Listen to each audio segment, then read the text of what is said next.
Capacity আরেকটা part হচ্ছে thermodynamics 1 সেটা একটু এক্সপ্লেন করি। দেখো মোলার হিট ক্যাপাসিটি আগে এখানে মোলার হিট ক্যাপাসিটি আছে সম্পর্ক সিপি মাইনাস সিবি কলা সেটাও দেখাবো, কিন্তু এর আগে আমি ক্লিয়ারিফাই করে দিই যে মোলার হিট ক্যাপাসিটি কি। তারপর এখানে আরও তিনটা জিনিস আছে, একটা আছে হচ্ছে মোলার হিট ক্যাপাসিটি স্পেসিফিক একটা আছে, একটা আছে মোলার, একটা আছে হিট ক্যাপাসিটি। সো আমি জিনিসগুলো ক্লিয়ার করে নিই বেসিকগুলো। সো হিট ক্যাপাসিটিটা কি? হিট ক্যাপাসিটি হচ্ছে the amount of heat required to raise the temperature of a body or system by 1 kelvin. অর্থ হচ্ছে যখন মানে যেই পরিমাণ তোমার একটা হিট, সেই হিটটা তুমি দিবা যখন কোনো একটা বস্তুতে তখন বা কোনো একটা সিস্টেমে, সেটা তাপমাত্রা যখন 1 কেলভিন বৃদ্ধি পাবে তখন তাকে বলা হয় হিট ক্যাপাসিটি। সেটা ছিল হিট ক্যাপাসিটির সংজ্ঞা। তো তুমি যদি বলতেছো কী করতে হবে, তুমি হিট মানে টেম্পারেচারটা ইনক্রিজ করতে হবে, রাইট? তাহলে এইটা সূত্রটা হবে কি দেখো, del Q by del D.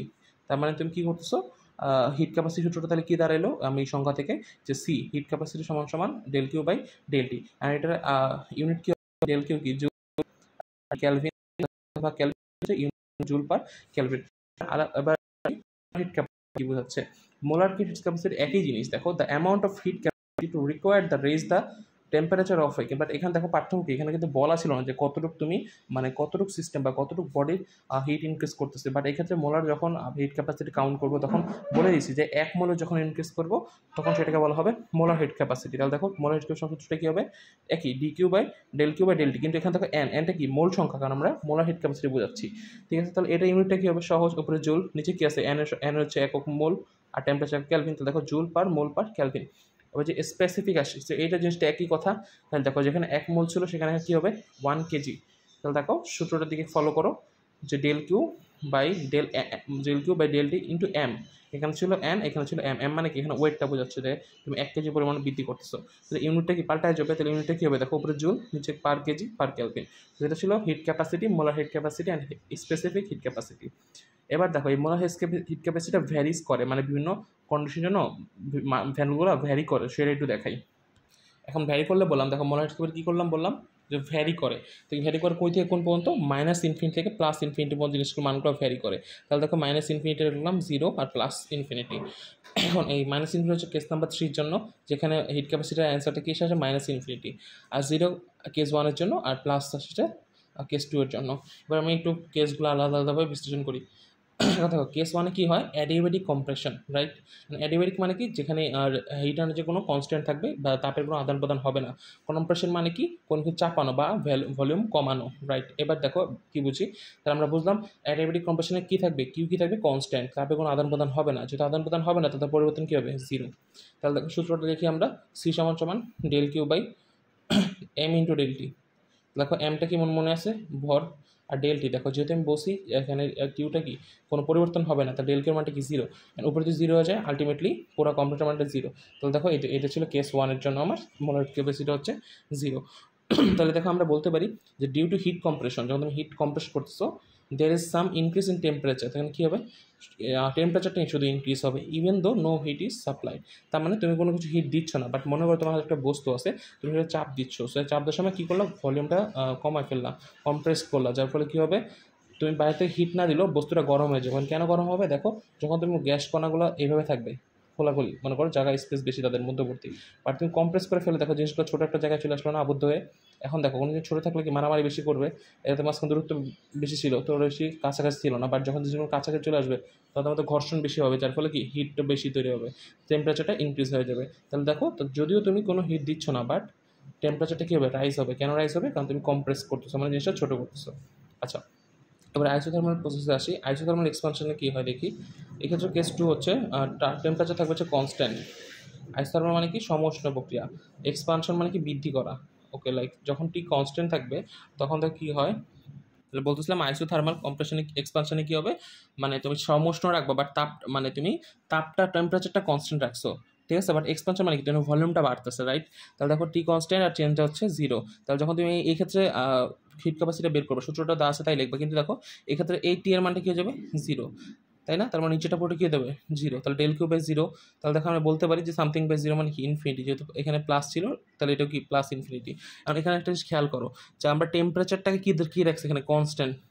তাহলে দেখো মনে করো কোনো কিছু তুমি এক্সপ্যান্ড করতেছো, মানে বাড়াইতেছো, রাইট? তো সেক্ষেত্রে বাড়ানোর জন্য তোমার কি ডেল কিউ পরিমাণ হিটটা তোমার করা লাগবে, দেওয়া লাগবে। মনে করো এই একটা বস্তু আছে, তাই না? তো এটা তুমি বাড়ায় আরও বড় করতে যাচ্ছ, এরকম বড় করতে যাচ্ছ। তো যখন তুমি টেম্পারেচার তুমি কি তাপমাত্রা কনস্ট্যান্ট রাখবো, মনে করো এটাও 30°C থাকলে এটাও কি 30°C, তখন তোমার কী করতে হবে? যখন বাড়াচ্ছ, আমরা জানি কোনো যখন বাড়ে তখন তাপমাত্রা চাপ ছেড়ে দেয় না। লাইক ছোটো একটা জিনিস যখন তুমি আস্তে আস্তে বড় করবা তখন গরম থেকে ঠান্ডা হবে, রাইট? সো বাট আমাদের টেম্পারেচার ঠিক সেম রাখা লাগবে। তাহলে আমরা কী করতে হবে? এখানে আমার ডেল কি উপর সময় তাপ দিতে হবে। তাপ দিলে তাহলে কী হবে? দুটো তাপমাত্রা সেম থাকবে যদিও তুমি সেটাকে এক্সপ্যান্ড করছো। তাহলে দেখো আমি এই কথাটা এখানে লিখছি, to keep the temperature constant plus del Q of heat is supply. Temperature constant রাখতে হলে আমার ডেল প্লাস ডেল কিউ পরিমাণ কী দিতে হবে? তাপটা এখানে সাপ্লাই করতে হবে। এটা ছিল আমার কেস নাম্বার 2। সেই ক্ষেত্রে দেখো কেস নাম্বার 2তে আমার ভ্যালু আসলো কত? সি এর প্লাস ইনফিনিটি। এবার আসি আমরা মাইনাস ইনফিনিটির ক্ষেত্রে, যেটা হচ্ছে কেস নাম্বার 3, আইসোথার্মাল কম্প্রেশন। মানে এটা সমষ্ণ প্রক্রিয়া, বাট এটা কি কম্প্রেশন, মানে কি তোমার কমানো। আগে ছিল ছোটো থেকে বড় করতাম, এখন বড়টা থেকে ছোট করবো। ওকে, সেই ক্ষেত্রেও টি কনস্ট্যান্ট, ডেল টি 0। তাহলে এবার একটু ভাবো তো, একটা জিনিস ভাবো যে আগেরবার আমরা যেটা করছিলাম সেখানে টেম্পারেচার কনস্ট্যান্ট রাখার জন্য আমরা যখন ছোটো থেকে বড় করতেছিলাম তখন কি তাপ অ্যাপ্লাই করতেছিলাম। এবার বুঝো আমি বড় থেকে কোনো কিছু ছোটো করবো, বাট এটার তাপমাত্রা 30°C রাখবো, এটা তো 30°C রাখবো। তাহলে আমরা জানি বড় থেকে ছোটো করলে আসলে তাপ কি বের হয়ে বাড়ে না। তুমি যখন জিনিসটা চাপাবা তখন জিনিসটা কী হবে? তাপটা বেড়ে যাবে। সেই ক্ষেত্রে তাহলে তোমার কী করতে হবে? আগের ক্ষেত্রে আমি তাপ দিছি কারণ জিনিসটা বড় করতে হবে, বাট এই ক্ষেত্রে কিন্তু বড় থেকে ছোটো করছো, মানে কম্প্রেস করতো, সেক্ষেত্রে তোমার কী করতে হবে? তাপটা সরায় নিতে হবে, রাইট? তাহলে দেখো আমরা এখানে বলতে পারি যে এক্ষেত্রে তো ডেল টি 0, তো এটা বুঝলাম মাইনাস ইনফিনিটি। দেখো সূত্রটা লিখে ডেল টি 0 কনস্ট্যান্ট। তাহলে এখানে বলতে পারি two keep the temperature constant, মানে তাপমাত্রা তোমার কনস্ট্যান্ট রাখার জন্য এই মাইনাস ডেল কিউ পরিমাণ তাপটা কী করতে হবে? সরায় ফেলতে হবে, rejected from the system. So এটা ছিল হচ্ছে হিট ক্যাপাসিটি, এবং হিট ক্যাপাসিটি যে সিটা আছে সেটা 3 ক্ষেত্রে ভ্যারি করে, মাইনাস 0 আর প্লাস। এই 3টা কেস বুঝিয়ে দিলাম, আশা করি বুঝছো। আচ্ছা, এবার আসি থার্মোডাইনামিক্সের ডেরিভেশন হট টপিক যেটা, সেটা হচ্ছে যে একটা সম্পর্ক, যে সিপি আর সিবির মধ্যে যে সম্পর্ক। এখন আমি একটু আগে ক্লিয়ার করে নিই যে সিপি আর সিবিটা কি। সিপি হচ্ছে molar heat capacity at constant pressure. মানে কি বললাম? সিপিটা হচ্ছে একটা molar heat capacity, but constant pressure, যেখানে পি কি থাকবে? কনস্ট্যান্ট থাকবে। আর সিবিটা কি? সেটাও একটা মোলার হিট ক্যাপাসিটি, এটার কনস্ট্যান্ট কি থাকবে? ভলিউম থাকবে, রাইট? এখন দেখো দুইটাই কিন্তু 1 মোলের জন্য, মানে কি 1 মোলের জন্য, ঠিক আছে, বা ফর 1 মোলের জন্য। তাহলে এই ক্ষেত্রে আমি আগে 3টা এঁকে নিব, তিনটা বিকার রাখলাম। এখন দেখো এটা দিলাম স্টেপ 1, স্টেপ 2 আর স্টেপ 3। এখন বিকারগুলো মানে কি, বিকারগুলো দ্বারা কী বোঝায় সেটা আগে বুঝি। তাহলে ফার্স্টলি আমি মনে করো এখানে লিখলাম যে let's consider a mole of ideal gas. মনে করলাম এখানে একটা আইডিয়াল গ্যাস আছে, এখানে ইনক্লোজ ইন এ সিলিন্ডার। একটা সিলিন্ডার কি আছে? মনে করো আমার গ্যাসগুলো আছে, এই উপরে কি একটা পিস্টন আছে, কি আছে?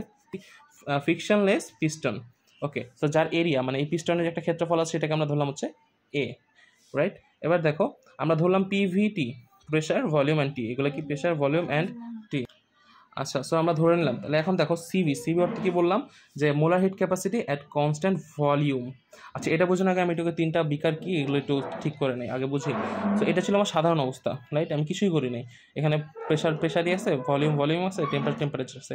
এবার খেয়াল করো, আমরা যদি এখানে তাপ অ্যাপ্লাই করি, দেখো ডেল কিউ পরিমাণ তাপ যদি আমি দিই, তাহলে জিনিসটা কী হবে বলো তো? এখানে যে আমি ডেল কিউ পরিমাণ তাপটা আমি যদি এখানে দিই, তাহলে সেক্ষেত্রে কী করবে? তোমার ভলিউমটা ইনক্রিজ করতে চাবে, তাই না? বাট আমরা ভলিউমটা ইনক্রিজ করতে দিব না। কারণ দেখো কেন দিব না? কারণ আমরা সিবি বসছি। সিবি মানে কি?